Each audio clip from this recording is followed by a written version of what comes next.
अस्सलाम वालेकुम फ्रेंड्स। हमारी सोसाइटी में लेडीज का अकेले निकलना इतना इजी नहीं है। कभी बाइक वाले, कभी रोड पे खड़े मर्द, और कभी ये ठेले सब्जी वाले, और तो और कभी ये कमबख्त रिक्शे वाले। ना बात करने की तमीज, ना ट्रैफिक का सेंस, और ना जाने कौन सी बीमारी है, लेडीज को दूर से ही देखते और रिक्शे की स्पीड स्लो होने लगती है।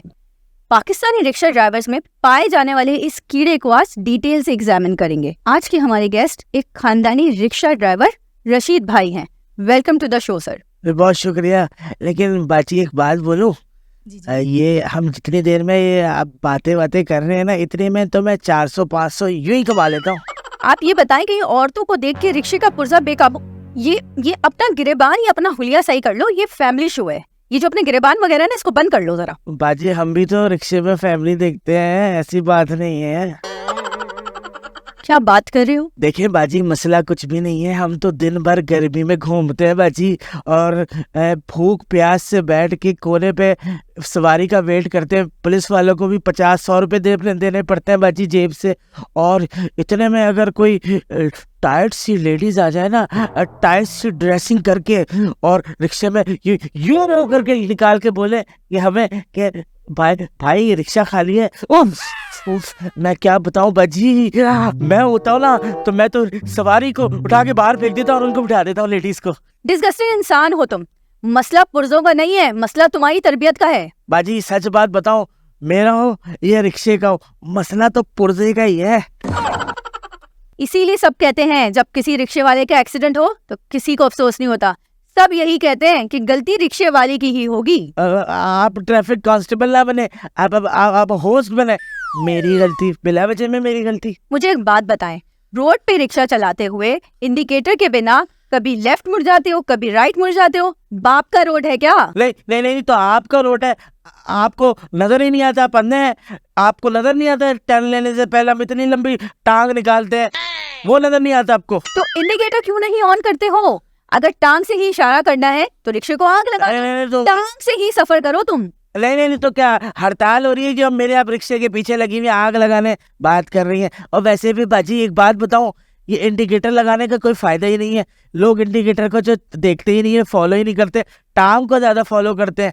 और दूसरी बात ये, जब हम रिवर्स करते हैं ना, यूं करके हम यूं रिवर्स करते हैं तो घंटा पीछे का तो हमें कुछ नजर ही नहीं आता। ऊपर से ये इंडिकेटर का जो प्लास्टिक कवर है वो टूट जाता है, तो नुकसान ही है ना, फायदा तो कुछ है ही नहीं। तो इस फजूल लॉजिक का हल ये है कि टांग निकाल के रिक्शा चलाओगे तुम। बाजी गरीब आदमी हो ना, टर्न लेने से पहले टांग निकल आती है और लेडीज देख के बाहर निकल आती है।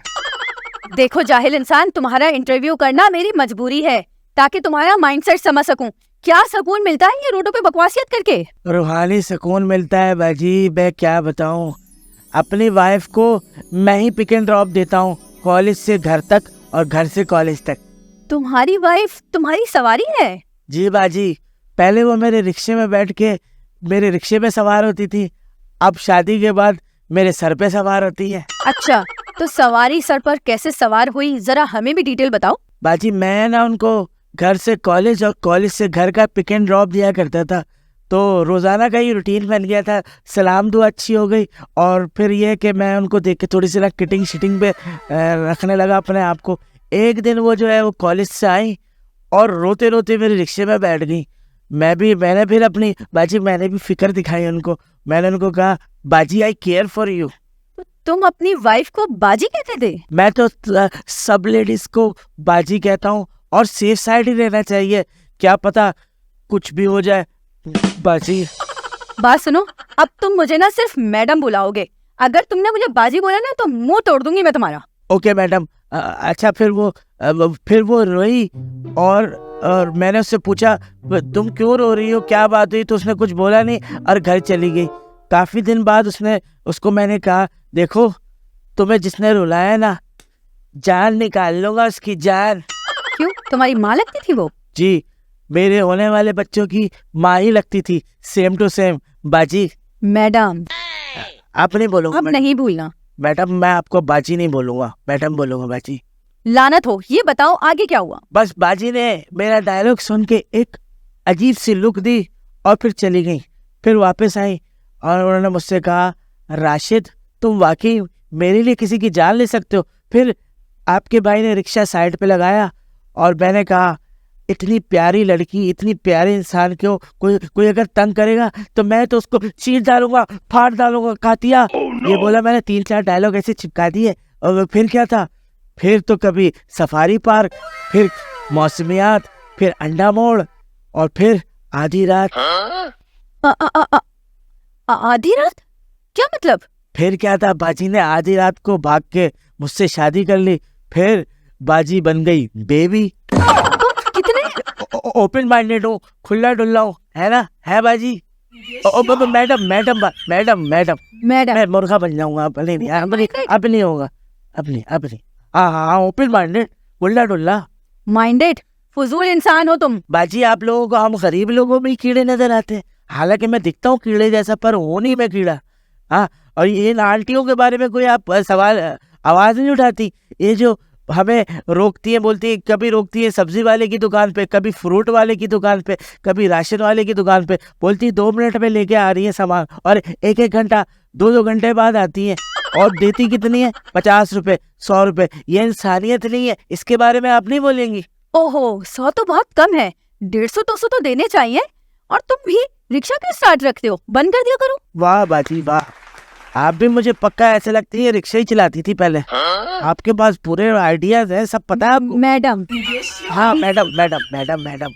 Shut up, nonsense. आंटियों के मसले हैं, लेकिन तुम लोग ही फसाद की जड़ हो। अच्छा, मैं बोर हो रहा हूँ चलाते हुए, अगर मैंने किसी खातून को देख लिया, क्या गुनाह कर लिया? इतना लंबा सफर है, मेहमान से ले सौराग बोर्ड जाना है सवारी, अब बंदा बोर हो जाता है हाईवे पे चला चला के। अगर मैंने शीशे से किसी को ताड़ दिया तो क्या गुनाह कर लिया? बताओ, क्या ही गुनाह कर लिया?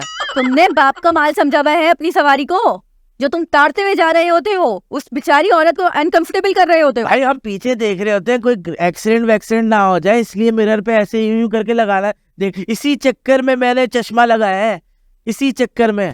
ये जो तुमने अपनी गंदी नजरों पे चश्मे का पर्दा लगाया है ना, बहुत जबरदस्त लगाया है। बस आगे सवाल करें। ये बताओ कि तुम लोग चलते रोड पर रेस लगाकर क्या प्रूफ करना चाहते हो? तुम्हें सवारी की जान की फिक्र नहीं है? सवारी की जान?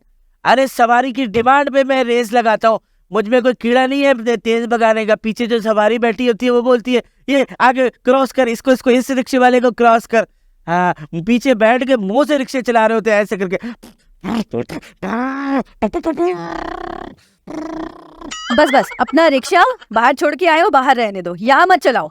ये बताओ कि रिक्शे को इतना खड्डों में चलाने का क्यों शौक है तुम्हें? ताकि सवारी ना तंग आके खुद ही उतर जाए और बहन की गाली दे के बोले भाई इससे बेहतर है कि मैं खुद ही पैदल चले जाऊं। और अगर कोई प्यारी सी सेहतमंद मैडम बैठ जाए ना रिक्शे में, तो यकीन जाने जो मजा खड्डों में चलाने का है ना, और मिरर में देखने का, ओ खंजर मार लो मैं अपने आंखों में। सिर्फ एक बात कहूंगी, निहायत ही वाहियात इंसान हो तुम। ये बताओ, ये लेडीज को देखकर तुम्हारे दांत क्यों निकलने लगते हैं? और तो और खुजली की बीमारी, हर जगह खुजाने क्यों लग जाते हो लेडीज को देखकर? कस्टमर सर्विस है, फेस पे स्माइल। और खुजली का ये है कि रिक्शा जो है वो मेरे घर के बाहर ही खड़ा होता है, और बाहर तो आपको पता है कुत्ता, बिल्ली, घोड़ा, गधा, खच्चर, मक्खियाँ, सब यही चीजें तो रिक्शे में आएंगी ना, तो खुजली तो होगी। छी गंदे, सफाई नहीं करते हो तुम रिक्शे की? रोज खड़ा होके रिक्शे को कपड़ा मारता हूँ। अब पानी से धो नहीं सकता ना बाजी, एक तो पानी पीने का है नहीं। आप बोल रहे कि रिक्शा दो, अब क्या चांद से पानी लेके आओ? और भाई बाजी, मैडम, अगर इतना ही मसला है तो ऑनलाइन कैब मंगवा लेना, क्यों आप रिक्शे में बैठती हैं? आप में ही तो मसला है, सारा मसला आप में। हाँ, एक तो नंबर भी नहीं दे रही अपना, और बात कर रही हैं, बटन भी मेरा बंद करवा दिया ऊपर का। कदरे बेहतर इंसान के बच्चे लग रहे हो, बटन बंद है तो। अच्छा, लेडीज के रिक्शे में बैठते ही ये जो तुम बेहुदा इंतहाई वाहियात किस्म के जो गाने लगाते हो, जूम आईने गाने, क्या वजह है, क्यों लगाते हो? हारन खराब है ना। अब हारन की वजह से ही तो हम तेज आवाज में गाने चलाते हैं, ताकि पीछे आगे वाले को पता चल सके कि पीछे कोई आ रहा है। और वैसे भी रिक्शे में खाली लेडीज नहीं आती, इतने अजीब अजीब से नमूने आते हैं, मैं बता नहीं सकता। और ऐसी अजीब फैमिली, आपको मैं क्या बताऊं, खुद पीछे बैठ जाते हैं हस्बैंड वाइफ, एक बच्चे को मेरे साथ आगे बैठा देते हैं, एक बच्चा पीछे बैठ जाता है, और छत पे जो है वॉशिंग मशीन रख देते हैं, फ्रिज भी रख देते हैं। और भाई ये रिक्शा है, रिक्शा, पैसे बचाने के चक्कर में ये करते हैं, ट्रक थोड़ी है। अच्छा बस बस, बहुत बकबक सुन ली तुम्हारी मैंने। शो में एंड कर रही हूँ, ये पकड़ो, और अगर अब तुम बीच में बोले ना तो मुंह तोड़ दूंगी मैं तुम्हारा। शुक्रिया बाजी। मैडम, फ्रेंड्स, ताली एक हाथ से नहीं बजती है। जहां मसला इन रिक्शा ड्राइवर्स का है वहां पब्लिक का भी है। अगर इन जैसे रिक्शा ड्राइवर्स को सुधारना है तो पुलिस और हमारे इदारे सही तरह काम करें तो बिगड़ी बात बन सकती है। लेकिन पब्लिक को भी अपनी हरकतों के बारे में सोचना होगा। एज सोसाइटी हम हर गुजरते दिन के साथ पीछे से पीछे होते जा रहे हैं। Do give us your feedback and don't forget to like, share and subscribe to जो बात है चैनल। Thank you. अल्लाह हाफिज। बाजी, आपके पास 500 का खुला होगा? It's okay, keep the change. एक बात बोलूं बाजी? जी बोलिए। शादी से पहले ना मेरी बेगम भी मुझे यही कहती थी, कीप द चेंज। लगता है तुम टांगे तुड़वा के ही जाना चाहते हो यहाँ से। मैं तुम्हें बताती हूँ।